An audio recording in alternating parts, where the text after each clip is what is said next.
Solid का कितना volume displace हुआ, volume of solid displace by fluid into density of fluid into g, ये हमारा होता है अपथ्रस्ट फोर्स का अमाउंट। और कहां से लगता है, देखो अपथ्रस्ट फोर्स के बारे में देख लीजिए, कहां से लगता है, किसकी वजह से लगता है, इट्स ड्यू टू डिस्प्लेस, ये डिस्प्लेस फ्लूइड की वजह से लगता है। कहां से लगता है,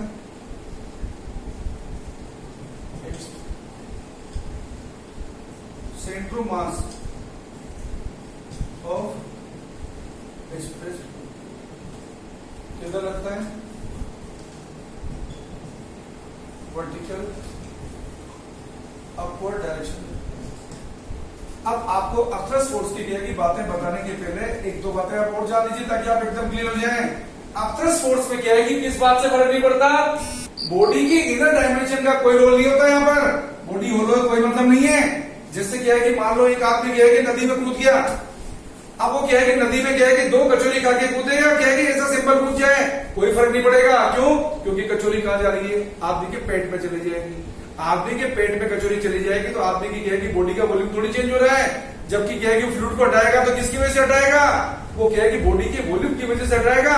तो अपथ्रस्ट फोर्स में किसका कोई इफेक्ट नहीं है, बॉडी की इनर डायमेंशन का कोई रोल नहीं है। Okay, so inner dimension of body do not have any role, inner dimension of body do not have any role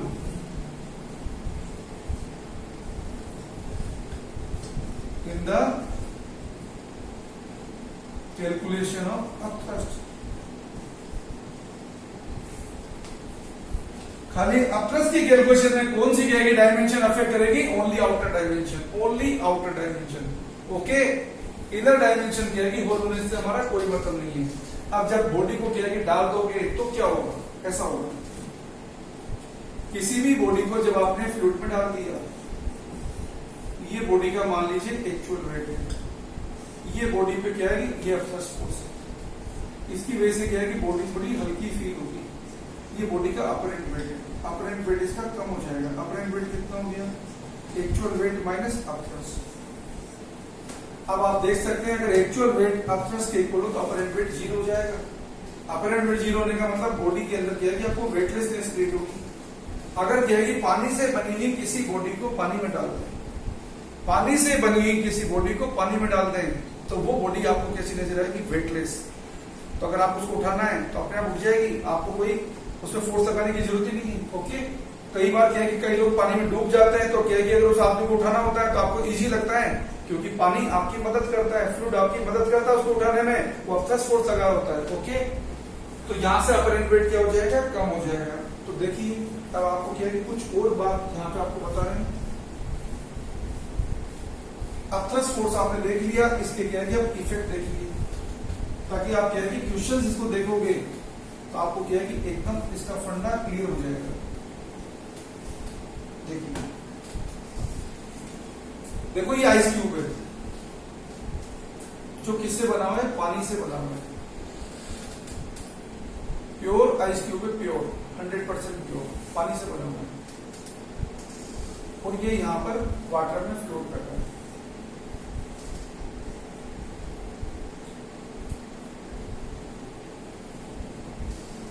इस तरीके से ये आपको आइस क्यूब दिखा रखा है, ये यहाँ पे पानी, ये वाटर की डेंसिटी और ये आइस क्यूब की डेंसिटी।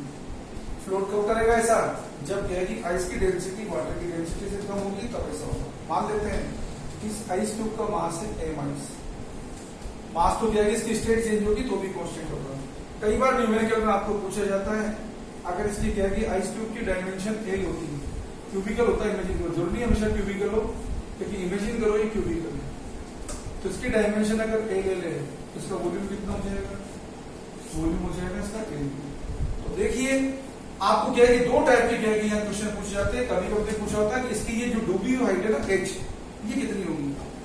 तो अगर ये आइस क्यूब इक्विलिब्रियम में है, इक्विलिब्रियम में कोई भी बॉडी कब होगी, जब उसका वेट यहाँ पे किससे बैलेंस हो रहा होगा, अपथ्रस्ट से। अपथ्रस्ट कौन लगाएगा, फ्लूइड। तो देखिए सबसे पहले तो क्या है कि आप इक्विलिब्रियम की कंडीशन लिख दो, इक्विलिब्रियम में क्या होगा, ये है equilibrium of ice cube. Ice cube का यदि इक्विलिब्रियम है तो ये आइस क्यूब का वेट है इक्वल टू लगने वाला अपथ्रस्ट फोर्स। अपथ्रस्ट फोर्स कितना लगेगा? देखो आइस क्यूब जब डूबेगा तो ये तो इसका सरफेस एरिया होगा और ये एच है डूबी। तो डिस्प्लेस क्या है कि सॉलिड का क्या है कि वॉल्यूम कितना है यहाँ पे एल स्क्वायर इंटू एच। कितना हो गया? L square into H. ये है वॉल्यूम ऑफ सॉलिड डिस्प्लेस, मतलब volume of ice cube displace into किसकी वजह से लग रहा है? फ्लूइड की वजह से। कितना लगा? एम को क्या लिख दोगे आप? इस एम को आप लिख दोगे एल क्यूब और ये क्या है? आइस क्यूब की डेंसिटी इंटू जी। तो यहां से आप क्या है कि एल क्यूब से एक एल स्क्वायर कट जाएगा तो एक एल बचेगा। तो आपको क्या मिला? एल जी तो कट ही जाएगा into density ice equal to क्या बचा? ये बचा एच इंटू डेंसिटी वाटर। अब आपको एच निकालना है ना तो बड़े आराम से निकल जाएगा एच। इस तरीके से आप एच निकाल सकते हैं अगर न्यूमेरिकल में पूछा जाएगा। लेकिन अभी हम ये बात नहीं कर रहे हैं, अभी आपको दूसरी बात बता रहे हैं। देखो क्या है कि जब इसका इक्विलिब्रियम हुआ, अब आप क्या है कि मैं ये पूछना चाह रहा हूं जब ये आइस क्यूब मेल्ट हो जाएगा, जब ये आइस क्यूब मेल्ट हो जाएगा तो कंटेनर में लिक्विड के लेवल का क्या होगा? लिक्विड का लेवल इंक्रीज होगा, डिक्रीज होगा या अनचेंज रहेगा? इसके पहले क्या है कि आप सीधा सिंपल क्या है कि कंसेप्ट समझ लीजिए। देखो जब आपको कंसेप्ट क्लियर होता है ना तो आप क्वेश्चन को क्या है कि आराम से सोल्व कर पाते हैं, वरना आप रटोगे तो रटते रहोगे, फंसे रहोगे। अगर मान लो क्या है कि आपकी जेब में 100 रुपए और 100 रुपए गिर गए कहीं रोड पे, 100 रुपए गिर गए, 100 रुपए मिल गए तो आपके लिए रुपए का लॉस क्या हुआ? 0 हुआ। लेकिन 100 रुपए गिरे और 200 मिल गए तो प्रॉफिट हो गया। लेकिन 100 रुपए गिरे 50 मिलते तो लॉस होता। तो जितने गिरे उतने मिल गए तो नो लॉस नो प्रॉफिट, जितने गिरे उससे ज्यादा मिल गए तो प्रॉफिट, और जितने गिरे उससे कम मिला तो लॉस हुआ। तो देखिए यहां पर क्या है कि ये आइस क्यूब का इक्विलिब्रियम देखिए, ये mg, ये तो आइस क्यूब का वेट है, क्या हुआ? Volume displace. ये volume displace into density fluid जो कितनी थी हमारे टोटल। तो बेटा यहाँ पे वॉल्यूम डिस्प्लेस कितना है? सॉलिड का जो वॉल्यूम डिस्प्लेस हुआ है वो कितना है? कितना यहां से फ्लूइड हटा है? Volume of solid displace. कौन करेगा डिस्प्लेस? अरे सॉलिड अंदर घुसेगा तभी तो क्या है कि पानी हटेगा, तभी तो क्या है कि सॉलिड अंदर जाएगा। तो ये क्या है कि volume of solid displaced by fluid कितना आ गया? m upon total. अब क्या है कि जब ये आइस क्यूब मेल्ट हो जाएगा तो मेल्ट हो जाएगा तो पानी बन जाएगा, क्योंकि ये पहले ही बोल दिया ये आइस क्यूब किससे बना? 100% वाटर से। मास तो कांस्टेंट रहेगा ना, जितना आइस क्यूब का मास था उतना ही यहाँ पर पानी का मास रहेगा। तो देखो वॉल्यूम फॉर्म्ड कितना हो जाएगा? ये मास फॉर्म, मास उतना ही रहेगा, लेकिन अब क्या हो गया? यहाँ पे पानी बन गया तो डेंसिटी क्या होगी? इतनी। अब आप यहाँ पे क्या देख रहे हैं? यहाँ पे इस क्वेश्चन देख रहे हैं कि आइस क्यूब क्या है कि जब जैसे जैसे मेल्ट होता गया तो वॉल्यूम जितना डिस्प्लेस हुआ है उतना का उतना वॉल्यूम बन गया। तो आइस क्यूब के मेल्ट होने से बच्चे कई बार कंफ्यूज हो जाते हैं कि यहाँ लेवल चेंज होगा, लेकिन याद रखना अगर आइस क्यूब क्या है प्योर आइस क्यूब है, वाटर का बना हुआ है, तो आइस क्यूब जब मेल्ट होगा तो कंटेनर में लिक्विड का लेवल चेंज नहीं होगा। इस बात को चाहो तो आप नीट पॉइंट ऑफ व्यू से रट भी लेना। अब आपको क्या है कि दूसरी बात बता रहा हूं, ऐसा नहीं कि बात खाली नीट के बच्चों के लिए इंपॉर्टेंट है, जो बच्चे क्या है कि जेई का एग्जाम दे रहे हैं उनके लिए उतनी इंपॉर्टेंट है। नीट के बच्चों को इसलिए बोल रहा हूँ क्योंकि नीट के बच्चों को बहुत फास्ट कैलकुलेशन करनी होती है, तो उनको क्या है कि शॉर्ट ट्रिक्स बनानी जरूरी होती है। अब आपको क्या है कि बात बता रहे हैं, यदि आइस क्यूब क्या है कि 100% प्योर आइस क्यूब नहीं होता। इस एक लेडी क्या है कि जब आइस क्यूब बना रही थी तो आइस क्यूब बनाते बनाते क्या हो गया, उसके हाथ की क्या है कि सोने की अंगूठी उस आइस क्यूब में चली गई और गलती से वो आइस क्यूब क्या बन गया? सोने का आइस क्यूब बन गया। Okay, gold ice cube. तो देखो ये आइस क्यूब हमारा ऐसा था।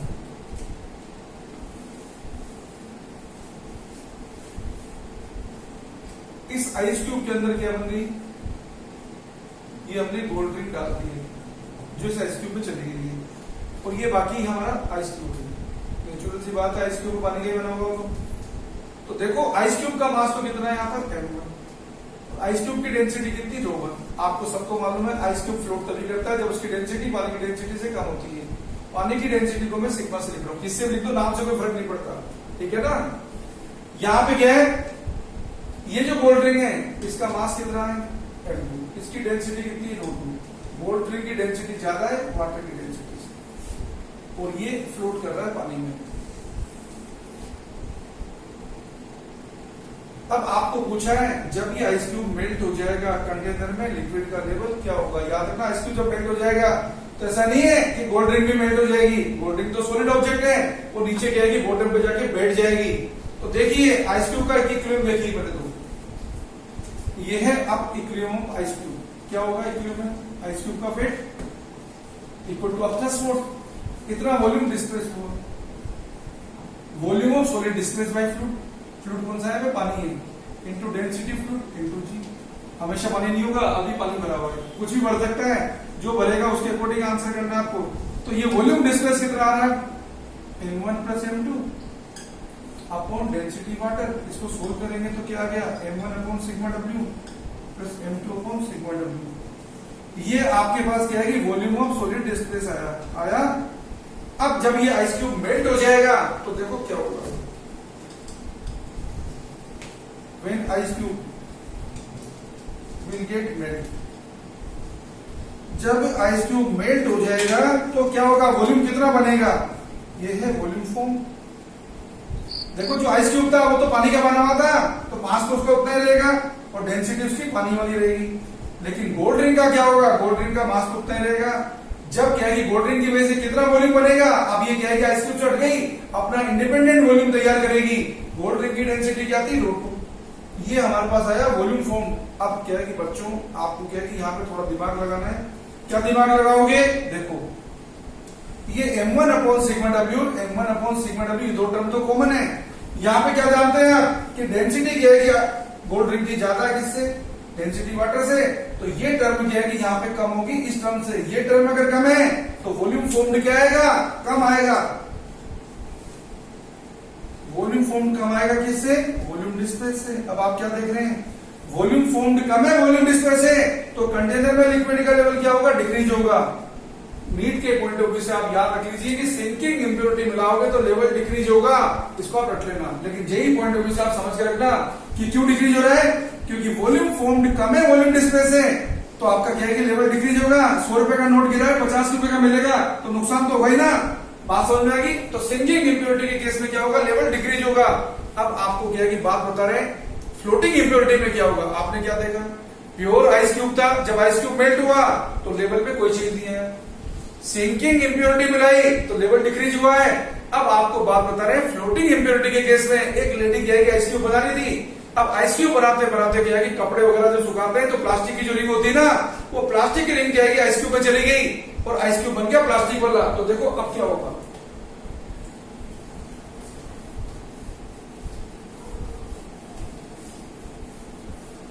ये देखो, ये मान लीजिए क्या है कि हमारे पास ये प्लास्टिक की रिंग है। नेचुरल सी बात है, प्लास्टिक की रिंग की डेंसिटी क्या है कि वाटर की डेंसिटी से कम होती है, और यहाँ पे जो आइस क्यूब था उसकी डेंसिटी भी किससे कम है, वाटर की डेंसिटी से कम है। अब देखते हैं कंटेनर के अंदर क्या है कि लिक्विड के लेवल का क्या होगा।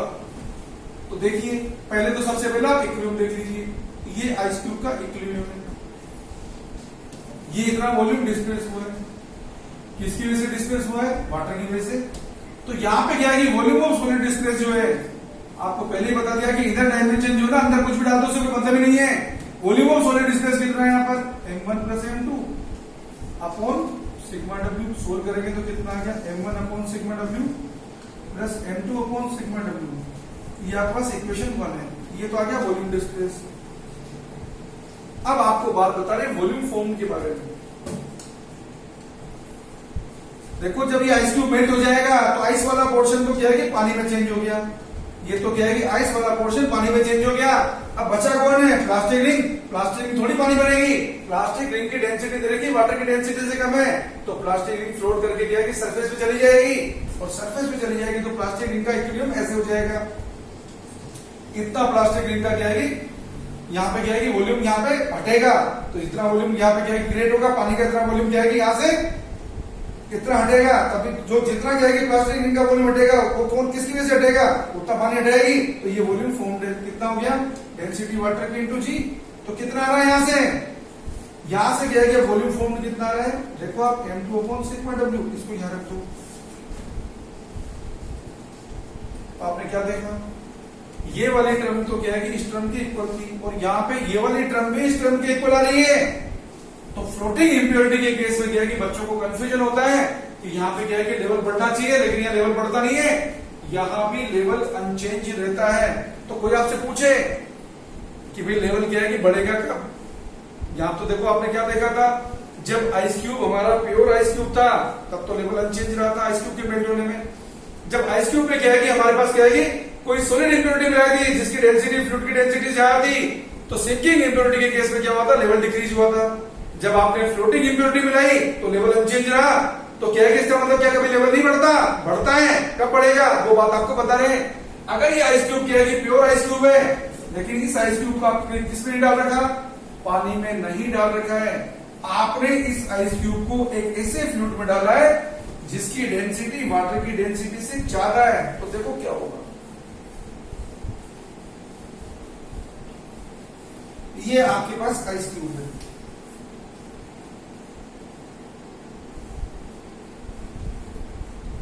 इसका मास m है, इसकी डेंसिटी रो है,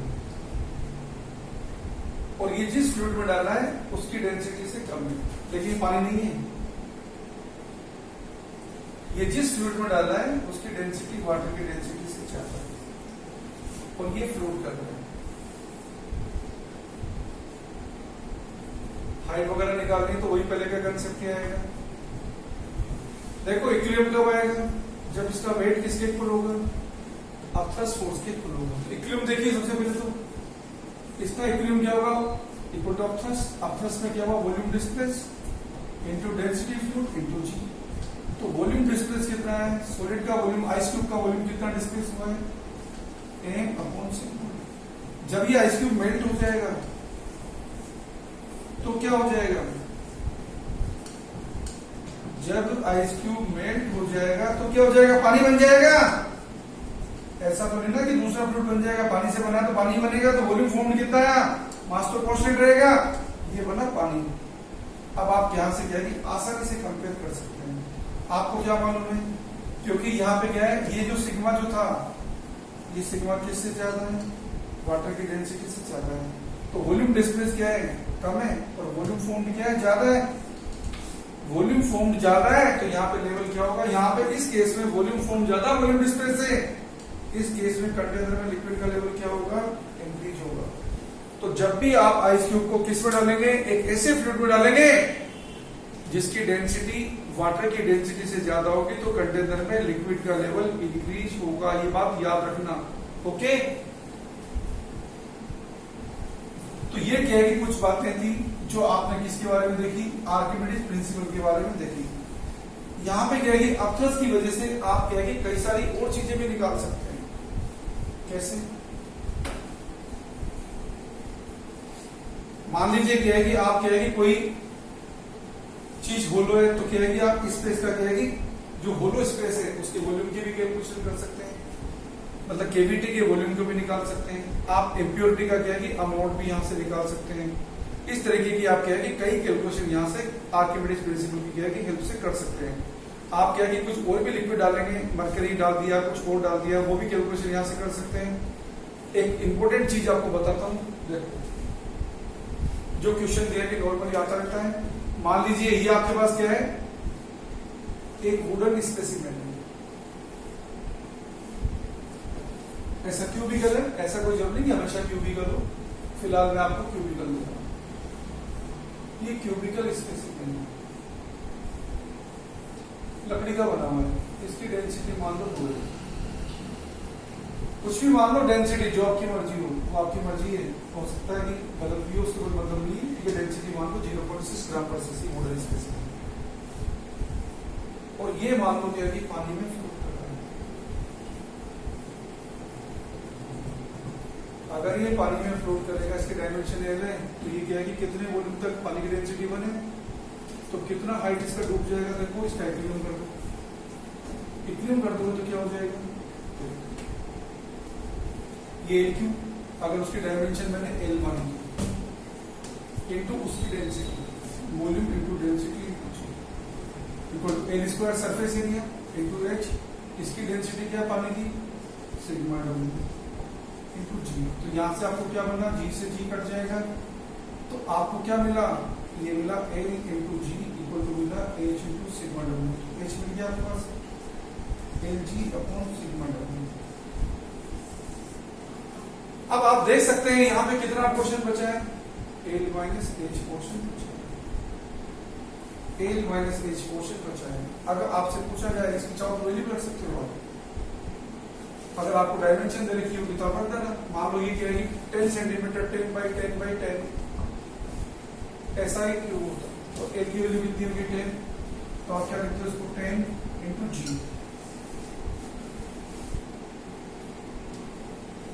आपके पास एच की वैल्यू निकालना था हमने L g upon sigma W, तो जी तो एक्सेलरेशन ड्यू टू ग्रेविटी 10 है आपके पास, और सिग्मा डब्ल्यू कितना है, सिग्मा डब्ल्यू आपके पास वाटर की डेंसिटी 1 ग्राम पर सीसी है। तो 1 ग्राम पर सीसी तो इसको भी कन्वर्ट करना पड़ेगा। अगर आपको उसको सीसी में उसको एसआई में लिखोगे तो इसको भी एसआई में लिखना पड़ेगा। इससे बेटर है कि आप इसको ऐसे ही चल रहे हो, कोई दिक्कत नहीं है। ये आपका एच आ गया L g upon sigma W. तो देखिए अब आपको पूछा, जो क्वेश्चन आपको पूछा जाता रहता है, बड़ा कॉमन क्वेश्चन है। अब आपने पूछा कि यहाँ पे क्या है कि मैक्सिमम कितना वेट रखते हो, कि ये क्या है कि पोर्शन इसका गीला काम है। ये गीला कम नहीं होगा, गीला नहीं होने का मतलब इतना डूब जाए वो, तब जाके क्या है कि हमारा नया ऑब्जेक्ट गीला नहीं होगा। ये M1 जो है ना M1 मास का ब्लॉक, ये गीला नहीं होना चाहिए। This should not become wet, okay. तो कितना, how much maximum weight can be put on the surface of the ice cube, not ice cube, this wooden cube, okay. So that this weight, this body do not become wet. तो आप क्या कर सकते हैं, दो तरीके से कर सकते हैं। एक तरीका तो क्या है, कितना पोर्शन क्या है कि अपथ्रस्ट लगेगा जिसकी वजह से बचेगा एल माइनस एच हाइट का जो अपथ्रस्ट होगा वो किसको बचा के रखेगा, एल माइनस एच हाइट का जो अपथ्रस्ट होगा वो क्या है कि किसको बैलेंस करेगा, इस M1 हाइट के वेट को बैलेंस करेगा। तो एक कैलकुलेशन आप ये कर सकते हो, L minus H into L square, ये तो हमारा क्या हो गया वॉल्यूम, इंटू डेंसिटी कौन जो फ्लूइड था, इंटू जी इक्वल टू क्या हो गया M1G। आप एक कैलकुलेशन करने का तरीका ये है। और दूसरा, अगर आपको कैलकुलेशन ऐसे नहीं करनी है तो आप डायरेक्ट कर दो। अगर इसका मास m था तो ये डायरेक्ट तरीका है m प्लस M1 इंटू जी, ये टोटल वेट हो गया इक्वल टू, अपथ्रस्ट तो खाली इसका ही लगेगा ना क्योंकि डूबा हुआ यही है, तो इसकी डायमेंशन क्या थी, ये थी ना, इंटू एल क्यूब इंटू किसकी वजह से लग रहा है आपका density, volume into density into g. यहां से आप क्या निकाल लेना, यहां से आप M1, ये तो क्या था वेट पूरे सिस्टम का, और ये था अपथ्रस्ट, इससे आप क्या निकाल लेना, इससे आप M1 निकाल लेना। और आपको क्या है कि यही पूछा है कि यहाँ पे मैक्सिमम कितना वेट रखते हैं, कि ये क्या है कि M1 मास का ब्लॉक यहाँ पे गीला नहीं होगा। तो डियर स्टूडेंट्स, आपने क्या है कि यहाँ पे देखा कि अपथ्रस्ट फोर्स की कई कैलकुलेशन है, कई सारी चीजें आप निकाल सकते हैं यहाँ से। मैंने आपको बोला आप इम्प्योरिटी का क्या है कि कोई जैसे गोल्ड ला रहे हैं, गोल्ड में क्या है कि किसी ने कॉपर मिला दिया तो कितना कॉपर मिला होगा उसकी आप कैलकुलेशन कर सकते हैं। ये पेन है, पेन के अंदर केविटी का आप वॉल्यूम निकाल सकते हैं। आगे आने वाले क्या है कि टर्म में अगले वीडियो में मैं आपको क्या है कि इसकी बाकी एप्लीकेशंस बताऊंगा, तो जुड़े